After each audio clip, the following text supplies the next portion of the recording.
Hello everyone!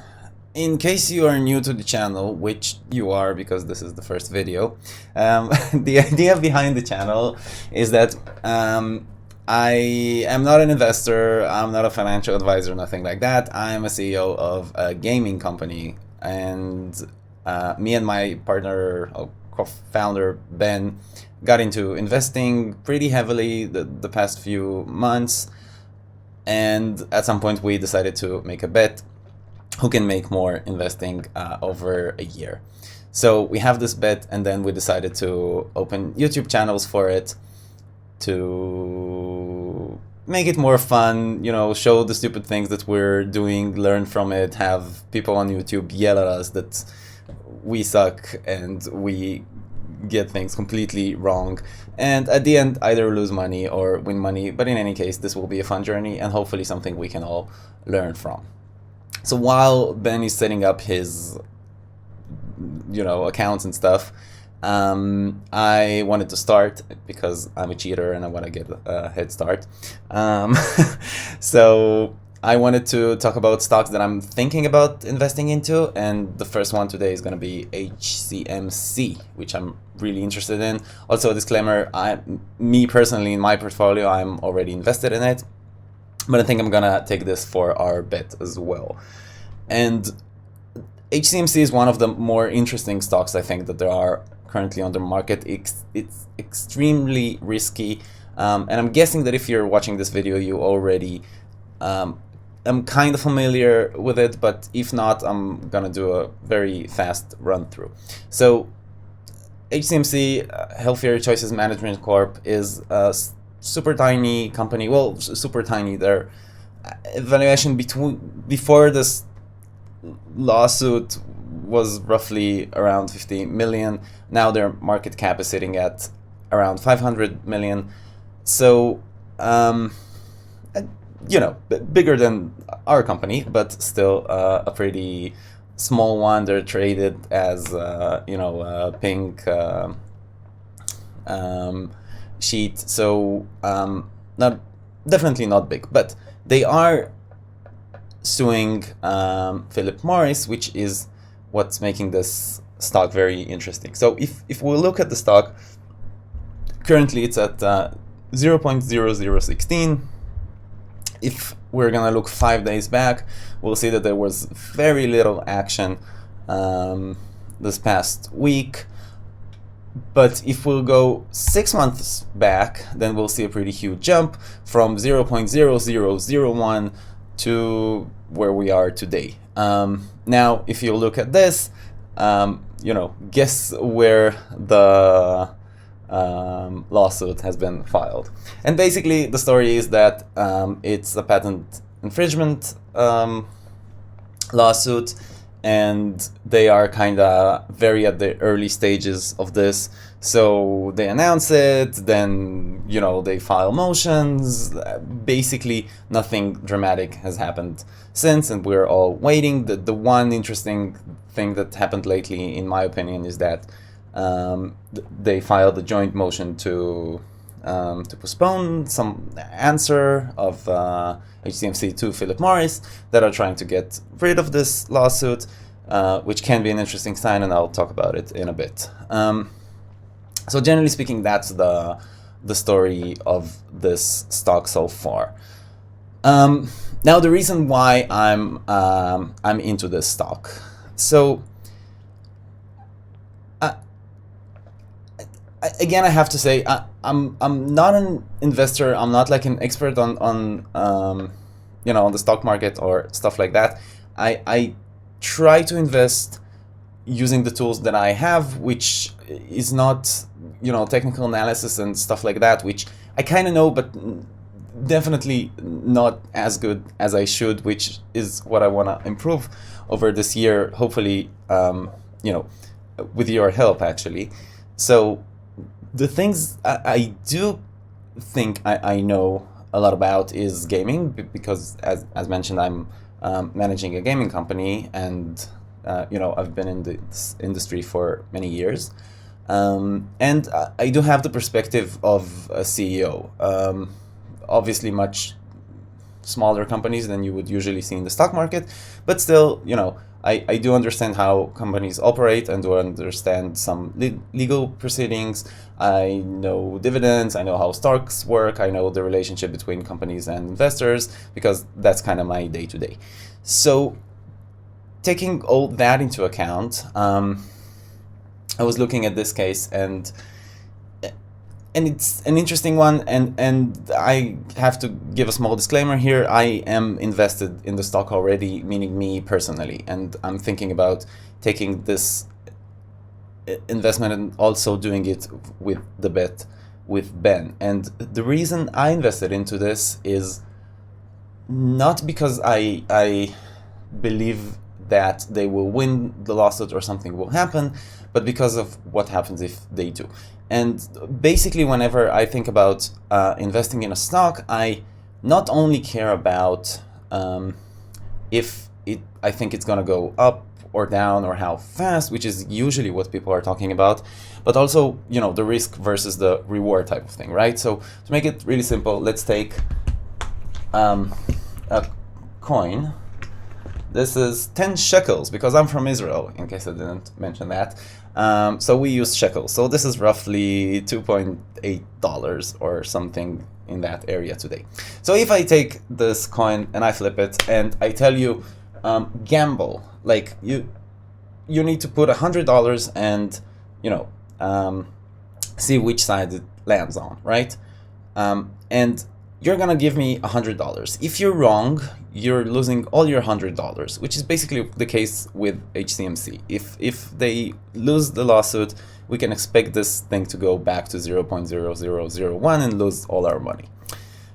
But back to the coin, if I need to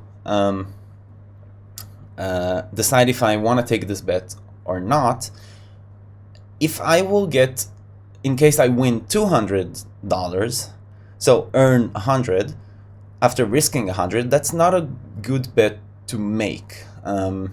It's basically like a casino. Well, a casino will give you the same kind of odds in a roulette, right? But let's compare it to if you win $99. So in any case, like, they have the small advantage of 1% or something. But if the number is 201, meaning you are going to win $101 versus risking only 100, then it's a good bet, and one worth taking. It's not a matter of opinion in this case. It's pretty much simple math. So that's kind of how I try to decide all things in life, actually, be it investments or even managing a company. Do we take some risk? I always try to encourage people in the company to think about it this way, like, what are the chances that you think that this is gonna work? And if the chances are small, like 10%, let's say, but you can 10x from this, then still it's not like a move worth making. But if you can 11x this, then it's a good idea. So that's kind of the same thought process I went with HCMC. Now, the facts that we know so far is that this patent infringement thing has been filed. Philip Morris is fighting it, but there are some signs that they're not really fighting it as aggressively as they could. Like, they didn't countersue. They're asking for extensions. It looks like there are signs that they're talking to HCMC. And not only that, looking into like similar cases, or generally speaking, patent infringement lawsuits in the US, you kind of get this weird anomaly where 90-something%, I think some are saying over 80, but let's go with the low number and say 80% of those lawsuits end up in a settlement. So one scenario that we have here is a settlement, and again, that should be around 80%. Then you have other scenarios, which is Philip Morris just fighting the lawsuit and winning at the end, Philip Morris fighting the lawsuit and losing at the end, and Philip Morris kind of going around and just buying HCMC, which they can do because they have so much more money than HCMC. I believe that Philip Morris is, their market cap is around 150 billion, something like that. We can actually check that. 136 billion. So that's quite a difference, and that's even after HCMC already kind of 10x'd from its actual value. So taking all of these numbers into account, let's say we take 80% that, you know, there is a settlement, which again, in reality, it might be actually higher, but let's go on the careful side. Let's even go, you know what, let's go to the extreme. Let's say it's a 50% chance. But also you have the other scenarios that are good for shareholders, which one is like HCMC winning the case, which might happen in many years, but still it can. And Philip Morris is just buying them out. So those are like 2 cases out of 3, and the third one is, you know, losing all the money. Either way you do the math, it's somewhere around, you know, like worst case scenario, it's, let's say 25% that Philip Morris wins this lawsuit and I lose all my money.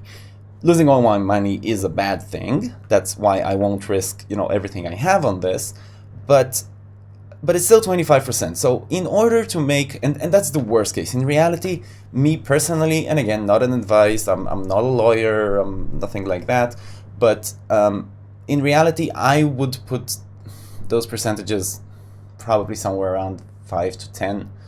But let's say it's 25. So it's a risk worth making in case I think this stock can 4x. Now, I think everyone who are following this story definitely know that this can 4x. Not only it can, as like we saw before, this moved from 0.0001 to, at its peak, to 49, so it at least 49x'd already, which is insane. And it can do so much more than that. So even like going back to the you know, highs from where we are now is kind of 4xing. So, and that can definitely happen. Like in a case of a settlement, it has to go higher than this. I hear some people saying numbers like $1, you know, $0.50, numbers like that, which again, all those people are probably smarter than me. But and maybe someone here can help me figure this out. So the people who are saying that the stocks can go up to $1 a share, this company has at the moment around 300 billion shares. So they are thinking that the company's valuation can get to 300 billion when Philip Morris's valuation is 136 at the moment. And no matter how much I look into it, I don't see the logic. I don't see it going to 1. I don't see it going to half. But even if this thing goes to 0.1, which is already kind of more realistic numbers in my opinion, which again are just based from not the legal perspective, not you know, a very capable stock analyst, but just from what I know from managing companies, 0.1 sounds more reasonable to me. And still, we're looking at a huge jump, right? It's like, yeah, like 5, 6, 7, 8x somewhere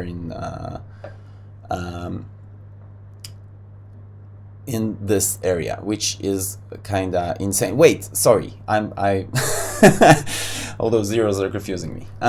We're talking about 50 times, which compared to the 10% that, again, let's say 25 that I think that is the risk that I'm taking, is fairly low. And this is why this is a play I'm going to make. I would definitely not do that with all the money I have. Again, going to the logics behind my investing and not like basing it on technical analysis and DDs and stuff like that. Just thinking with my logic.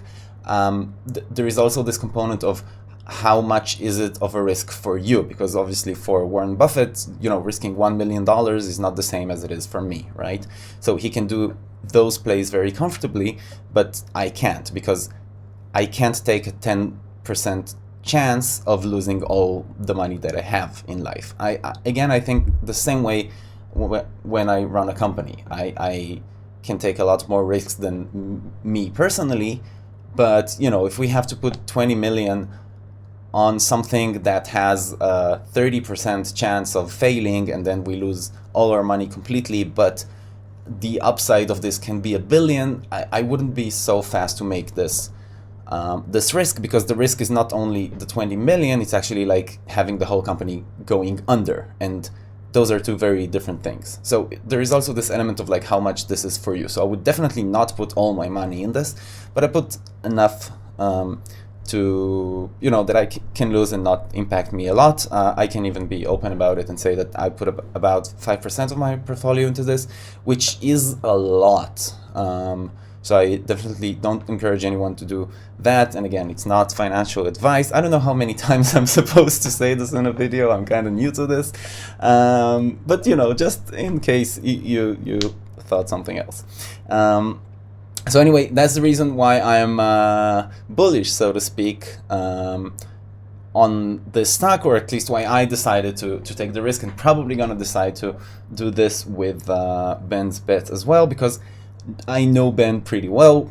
Well, we've been running a company together for 6 years, and he's gonna be pretty careful, risk-free, and boring. So Ben is like one of the people that, he's gonna find out what's dividend stocks, or I'm kidding, he already knows that, but he's probably gonna be like, yeah, Arnold is gonna do all those crazy stuff and just lose all the money. So I'm just gonna be like, dividend stocks and S&Ps and things that I know well, which for him will probably be gaming also, and hardware. He'll probably invest like in Nvidias and stuff like that. So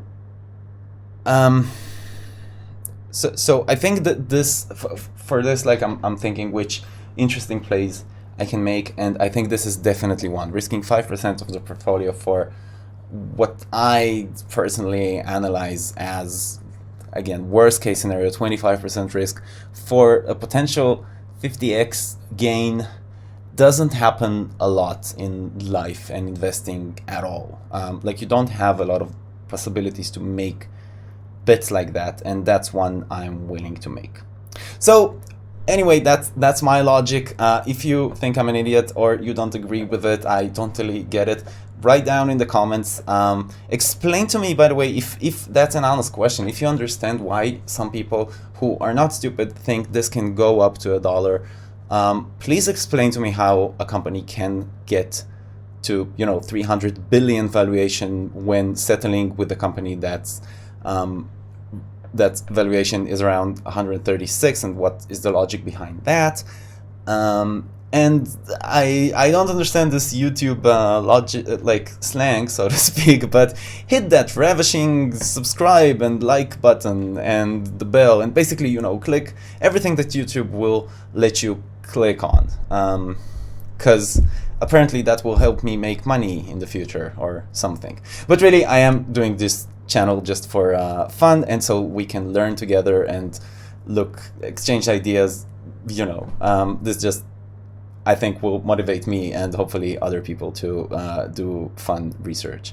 So I hope this wasn't too long or weird of a first video. I hope you enjoyed it, and I will see you in the next one, which should be tomorrow, hopefully. Bye bye.